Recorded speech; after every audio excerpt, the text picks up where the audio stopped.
Hi, ഇന്നത്തെ നമ്മുടെ topic HR മൊഡ്യൂളുമായിട്ട് ബന്ധപ്പെട്ടിട്ടുള്ളതാണ്. ഓഡോ 19, ഇത് ഓഡോ 19 വേർഷനാണ്. ഓഡോ 19-ൽ ലീവ് റിക്വസ്റ്റ് എങ്ങനെ ക്രിയേറ്റ് ചെയ്യാം, ലീവ് റിക്വസ്റ്റ് എങ്ങനെ അപ്രൂവ് ചെയ്യാം, ഒരു എംപ്ലോയിനെ സംബന്ധിച്ചിടത്തോളം ലീവ് എങ്ങനെ റിക്വസ്റ്റ് ചെയ്യാം, അതുപോലെ ഒരു HR മാനേജറെ സംബന്ധിച്ചിടത്തോളം ലീവ് എങ്ങനെ അപ്രൂവ് ചെയ്യാം എന്നുള്ളതാണ്.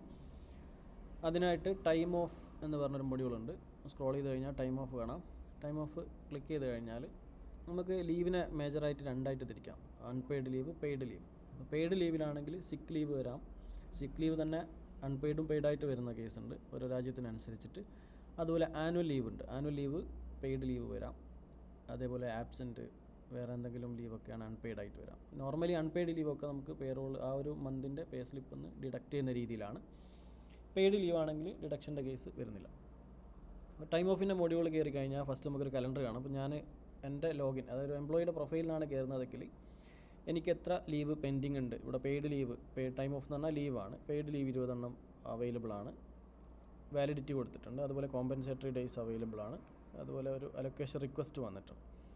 സിമ്പിളായിട്ട് എനിക്കിപ്പോൾ ഒരു ലീവ് റിക്വസ്റ്റ് ചെയ്യണമെന്നുണ്ടെങ്കിൽ ഇവിടെ എനിക്ക് 20 അവൈലബിൾ ലീവ് ഉണ്ട്. Paid leave may be annual leave ആവാം. അപ്പോൾ ഇവിടെ എനിക്ക് റിക്വസ്റ്റ് ചെയ്യണമെന്നുണ്ടെങ്കിൽ ഞാൻ ന്യൂ ക്ലിക്ക് ചെയ്ത് കഴിഞ്ഞാൽ ഒരു വിൻഡോ വരും. അവിടെ എൻ്റെ പേര് ഡീഫോൾട്ടായിട്ട് വന്നിട്ടുണ്ട്. ലീവ് ടൈപ്പ് എനിക്ക് ഇവിടുന്ന് സെലക്ട് ചെയ്യാം. അപ്പോൾ പെയ്ഡ് ലീവ് എനിക്ക് അലൊക്കേറ്റ് ചെയ്തത് 20 ദിവസമാണ്. അപ്പോൾ 20 ദിവസം എനിക്ക് റിക്വസ്റ്റ് ചെയ്യാൻ പറ്റും. പിന്നെ സിക്ക് ലീവ് ഉണ്ട്, അതുപോലെ അൺപെയ്ഡ് ഉണ്ട്, കോമ്പൻസേറ്ററി ഡേയ്സ് ഉണ്ട്, എക്സ്ട്രാ അവേഴ്സ് ഉണ്ട്. അപ്പോൾ ഞാനിവിടെ എനിക്ക് അലൊക്കേറ്റ് ചെയ്ത 20 എണ്ണത്തിൽ ഒരു 10 ദിവസം ഞാൻ ലീവ് എടുക്കാൻ പോവാണ്. അപ്പം പെയ്ഡ് ലീവ് ഞാൻ സെലക്ട് ചെയ്തു. ദെൻ ഡേറ്റ്, ഏത് ഡേറ്റ് മുതലാണെന്നുള്ളത് ഞാൻ 30-ാം തീയതി മുതൽ നെക്സ്റ്റ് 10th വരെയാണ് എടുക്കുന്നത്. അപ്പോൾ 9 days വന്നിട്ടുണ്ട്. അപ്പോൾ ഞാൻ 11 കൂടെ കൊടുക്കുകയാണ്. ഇത് വീക്ക് ഡേയ്സ് അതുപോലെ വീക്കെൻഡ് കാൽക്കുലേറ്റ് ചെയ്യണോ അല്ലെ കാൽക്കുലേറ്റ് ചെയ്യണ്ടേ എന്നുള്ള കോൺഫിഗറേഷനൊക്കെ നമുക്ക് എംപ്ലോയിയുടെ മൊഡ്യൂളിൻ്റെ ഉള്ളിൽ ചെയ്യാൻ പറ്റും. അതിനനുസരിച്ചിട്ടാണ് ഡേയ്സ് കാൽക്കുലേറ്റ് ചെയ്യുന്നത്. ഇപ്പോൾ ഞാനിവിടെ 12 കൊടുത്തു, 13 കൊടുത്തപ്പോൾ 10 days ആയി. ഇപ്പോൾ സെപ്റ്റംബർ 30 മുതൽ ഒക്ടോബർ 13 വരെ 10 ദിവസം വർക്കിംഗ് ഡേയ്സ് വെച്ചിട്ടാണ്. അപ്പം ഡിസ്ക്രിപ്ഷൻ എന്തെങ്കിലും ഉണ്ടെങ്കിൽ എനിക്ക് കൊടുക്കാം. ഫയൽ അറ്റാച്ച് ചെയ്യണമെങ്കിൽ, ഇപ്പോൾ നോർമലി സിക്ക് ലീവിലൊക്കെയാണ് നമുക്ക് മെഡിക്കൽ സർട്ടിഫിക്കറ്റോ അല്ലെ അങ്ങനെ എന്തെങ്കിലും കാര്യങ്ങളുണ്ടെങ്കിൽ അറ്റാച്ച് ചെയ്യാം. സബ്മിറ്റ് റിക്വസ്റ്റ് കൊടുക്കും. അപ്പോൾ ഇങ്ങനെയാണ് നമുക്ക് ലീവ് റിക്വസ്റ്റ് ചെയ്യാൻ പറ്റും. ഇപ്പോൾ ഇത് എംപ്ലോയിനെ സംബന്ധിച്ചിടത്തോളം ഇപ്പോൾ ലീവ് റിക്വസ്റ്റ് ചെയ്ത് കഴിഞ്ഞു. ഇനി ഇത് മാനേജർ വിൻഡോയിലേക്ക് പോകുമ്പോൾ മാനേജ്മെൻറ്റ് ടൈം ഓഫ് എന്ന് പറഞ്ഞ ഓപ്ഷൻ കാണാം. അവിടെ ക്ലിക്ക് ചെയ്ത് കഴിഞ്ഞാൽ അവർക്ക് വെയിറ്റിംഗ് ഫോർ മീ എന്ന് പറഞ്ഞ ഓപ്ഷൻ ഉണ്ട്. അതായത് ഈ ലോഗിൻ ചെയ്ത യൂസർക്ക് വന്ന അപ്രൂവലുകളാണ് ഇവിടെ കാണാൻ പറ്റുക. അപ്രൂവൽ റിക്വസ്റ്റുകൾ, ലീവ് റിക്വസ്റ്റുകൾ. അപ്പോൾ ഞാനിത് റിമൂവ് ചെയ്ത് കഴിഞ്ഞാൽ എൻ്റെ ലീവ് ഇതിൽ കാണാൻ പറ്റും. ഇതിൽ കണ്ടോ, മിഷേൽ അഡ്മിൻ എന്ന് പറഞ്ഞ യൂസർ പെയ്ഡ് ലീവ് സെപ്റ്റംബർ 30 മുതൽ ഒക്ടോബർ 13 വരെ റിക്വസ്റ്റ് ചെയ്തിട്ടുണ്ട്. 10 days ആണ്. അതിൽ 20 ബാലൻസ് ഉണ്ടായിരുന്നു. അതിൽ 10 ദിവസമാണ് ഇപ്പോൾ റിക്വസ്റ്റ് ചെയ്തത്. അപ്പോൾ അപ്രൂവ് ചെയ്യാം, റിഫ്യൂസ് ചെയ്യാം. ഞാനിപ്പോൾ ഇത് ക്ലിക്ക് ചെയ്ത് കഴിഞ്ഞാൽ എനിക്ക് കൂടുതൽ ഡീറ്റെയിൽസ് കാണാൻ പറ്റും എന്താണെന്നൊക്കെ ഉള്ളത്.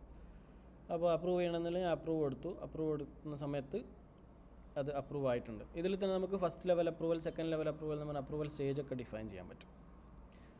ഇനി എംപ്ലോയിയുടെ പ്രൊഫൈൽ പോയി കഴിഞ്ഞാൽ അവിടെ എംപ്ലോയിയുടെ ഉള്ളിൽ കാണിക്കുകയും ചെയ്യും ഇതിൽ എത്രയാണ് ലീവ്, ടോട്ടൽ നമ്പർ ഓഫ് ലീവും, അതേപോലെ അതിലെത്ര റിമൈനിങ് എന്നൊക്കെ ഉള്ളത്. അപ്പോൾ ഇവിടെ ക്ലിക്ക് ചെയ്ത് കഴിഞ്ഞാൽ എനിക്കതിൻ്റെ ഡ്രിൽ ഡൗൺ ഡീറ്റെയിൽസ് കിട്ടും. ഇപ്പം പെയ്ഡ് ലീവിന് 20 ഉണ്ടായിരുന്നു, ഇപ്പം 10 മാറിയിട്ടുണ്ട്. കോമ്പൻസേറ്ററി 16 ഉണ്ട്. അപ്പം ടോട്ടൽ 26 ആണ് എനിക്കിവിടെ അവൈലബിൾ ആയിട്ടുള്ള ലീവ് ഔട്ട് ഓഫ് 39.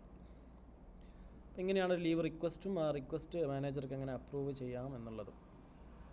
ഇനി വരുന്ന വീഡിയോകളിൽ ഒരു പുതിയ ലീവ് എങ്ങനെ ക്രിയേറ്റ് ചെയ്യാം, അതുപോലെ അത് എങ്ങനെ അലൊക്കേറ്റ് ചെയ്ത് കൊടുക്കാം, അതിൻ്റെ കാൽക്കുലേഷൻ എങ്ങനെയാണ്, മന്ത്ലിയുള്ള കാൽക്കുലേഷൻ, അതുപോലെ വൺ ടൈം ആയിട്ട് എങ്ങനെ ചെയ്യാം, അതുപോലെ ഇത് പേറോളുമായിട്ട് എങ്ങനെയാണ് കണക്റ്റ് ചെയ്യുന്നത്, അങ്ങനത്തെ കാര്യങ്ങളൊക്കെ നമുക്ക് വരുന്ന വീഡിയോകളിലേക്ക് ഡിസ്കസ് ചെയ്യാം. Thank you.